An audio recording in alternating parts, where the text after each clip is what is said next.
মুসলিম ভাইদের জন্য সালাম, হিন্দু ভাইদের জন্য আদাব ও অন্যান্য জাতির জন্য অভিনন্দন ও আন্তরিক শুভেচ্ছা রইল। সবার উদ্দেশ্য বলতে চাই বন্ধুরা, যারা আমার মতো ন্যাচারাল শাকসবজি খেতে চান তাদের উদ্দেশ্যে বলতে চাই সবাই পুরো ভিডিওটা দেখে যাবেন। এখানে পাট শাকগুলো আমি রোপণ করেছি।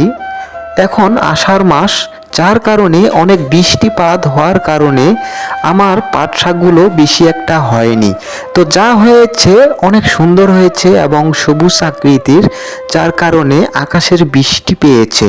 আমি বন্ধুরা কোনো কিছুতেই সার প্রয়োগ করি নাই, যেমন ইউরিয়া, ফসফেট, তারপরে কীটনাশক আমি কোনো কিছুই ব্যবহার করি নাই। শুধুমাত্র গোবর সার, যেটাকে বলে জৈব সার, এটাই আমি মাটিতে মিশিয়ে ভালোভাবে বীজ রোপণ করেছি।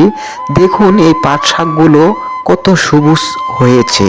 এখানে শুধু পাট নয়, এখানে ডাঁটা আছে, পুঁই শাক আছে। এগুলো আমি অনেক পরিচর্যা করার পরে এই কষ্টের ফল হয়েছে। তো বন্ধুরা, পরিশ্রম করবেন, অবশ্যই সফলতা অর্জন করতে পারবেন।